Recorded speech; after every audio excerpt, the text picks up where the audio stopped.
In any case, another suffix is ha, right there with second masculine singular. And I think there is a comma it's missing under tet. It's ketalta, then ketalt, or rather ketalate, or maybe it's supposed to be shiva. Let me see. No, it's actually ketalech, second feminine singular. Then ketalu, third masculine singular, and ketalach, third feminine singular. In the next portion of that paradigm, we'll see the rest of the forms.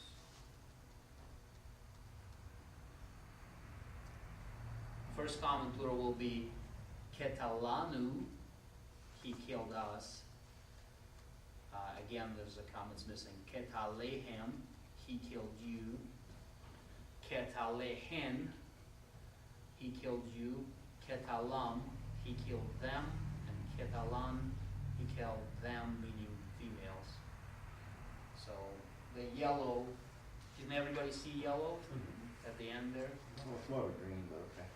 Yeah, it's kind of greenish on that screen, but it's yellow.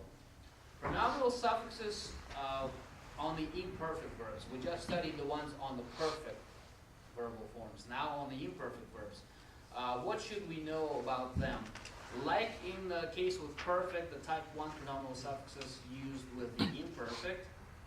And there are, however, 3 additional suffixes that occur on the imperfect with some frequency.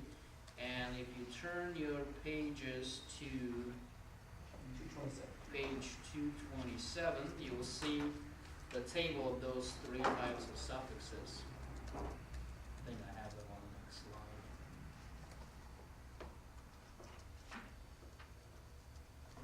slide. So these are the 3 types. Type 1 suffix, that would be the white portion, beginning from left to right. Ha could be then changed into segol and ha, but because my computer does not allow for segol just to appear without anything, it puts automatic bait in there to show that there is a letter in there. So in the third masculine singular, it could be either holem vav or could be hey with a shurek. And then if it's adjacent to the verb, sometimes it could be with segol nu. Okay, so if you look at the example, yil ke de nu. Okay, that's segol and nu is a part of the suffix. A third feminine singular is usually kamets hey, so that bait there is also for mater lecciones. And then it could be in the construction form, segol, nun with comments underneath it, and then hey. Yil kideinach. Okay, he will capture her. These are the only dissimilarities between the perfect and the imperfect suffixes. And that's always the case. These are fairly rare, I would say. Yes?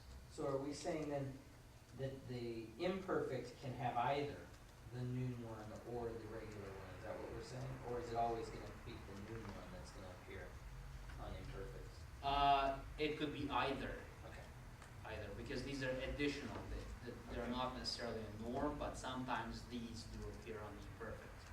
So that you won't be completely caught off guard that are giving these 3 examples, yeah, so that you can know when you encounter them in sentences.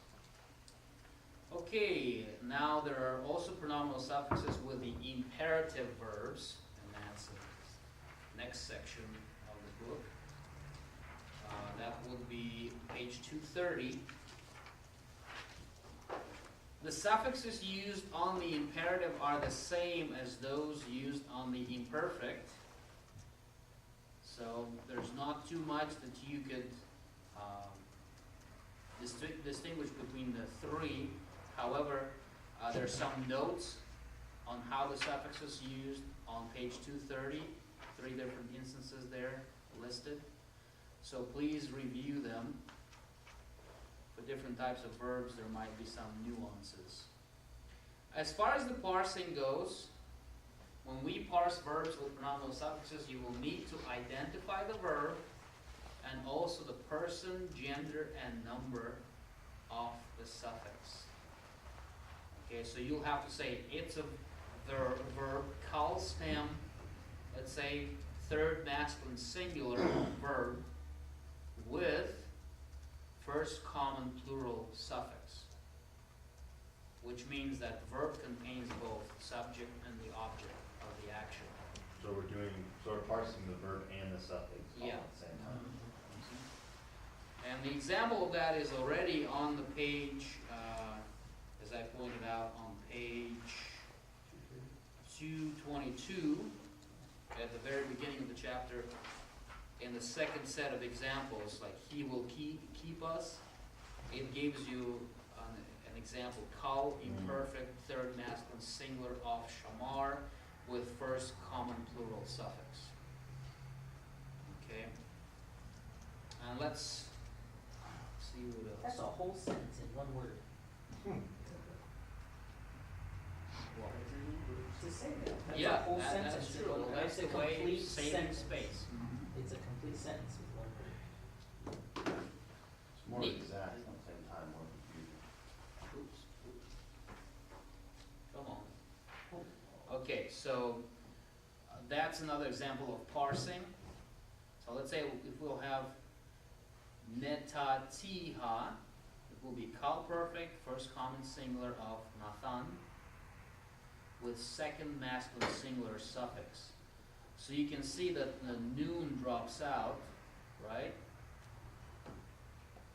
At the end of Nathan, noon drops out, and what happens there? We have tau instead of noon, Yeah. with a little Duggish, which says basically to us that there is something that's supposed to be behind it, meaningly noon, right? Okay, Is and it then you instead look of at the two ha. noons that it becomes it, or no? No, there's no two Not two noons. noons, It's just the way we're doing it.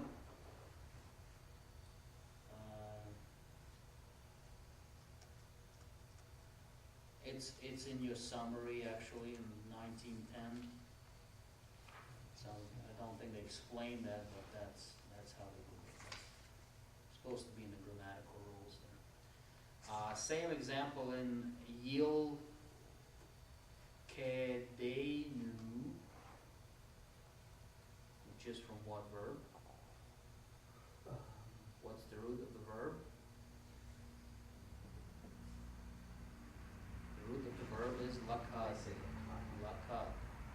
So Oh, it's the yid is kal the root. imperfect. The yod is usually in the beginning. If it's not a part of the root, it's usually a sign of the imperfect. Okay? So it's kal imperfect, third masculine singular verb with third masculine singular suffix.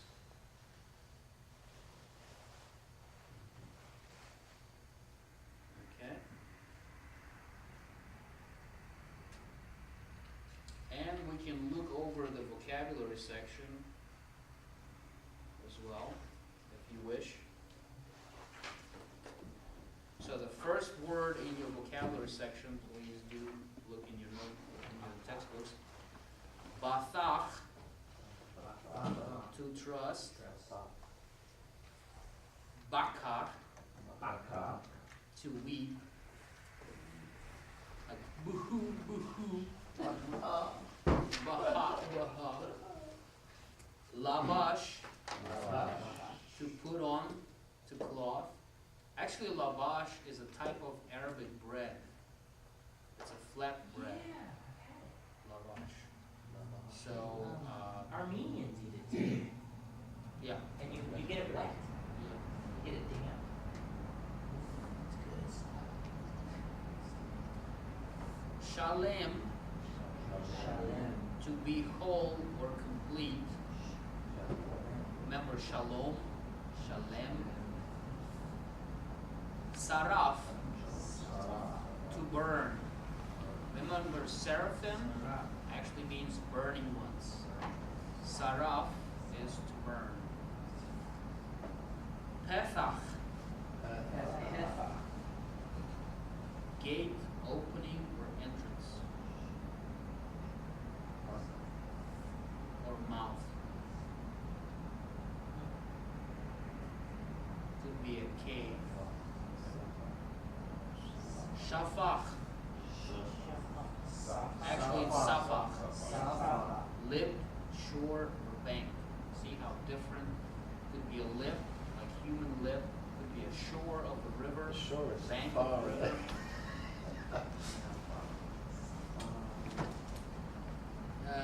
Door. You know, doors are actually entrance to a new generation. So why can't door be gate or opening? New generation.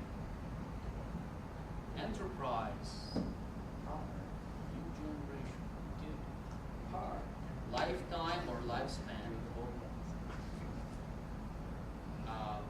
Par, young bull. There could be an etymological connection between par o, meaning pharaoh, and par, because Egyptians worshipped the bulls. So, well, I know bull, whatever, comes into a Chad's mind. No, I'm thinking bar. Sounds like golf, and it happened to be a morning made bar, and who's doing the bull dance? Well, we'll just leave it to your imagination. That's right. Up and down and around. Rove, Whoa. multitude, abundance. Hoots, outside. Leave your hoots outside. Don't get out of my house. Melaka, work. Remember, it's not a queen, it's a work. Although having a It's the queen queen is that Melaka. doesn't work. Melaka. Having a queen is Melaka. You know what I'm saying? Yeah, I know, that's true too. I mean, not that I would know, That's a lot of work, actually. but And of course, you can copy your homework.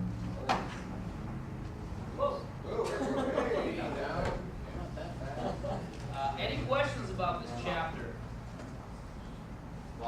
So let's look at the structure of the Sermon on the Mount. It consists of the prologue, which actually includes the Beatitudes, so famous to us. Then Matthew talks about laws and the prophets and their role in the life of Israel, and also how Jesus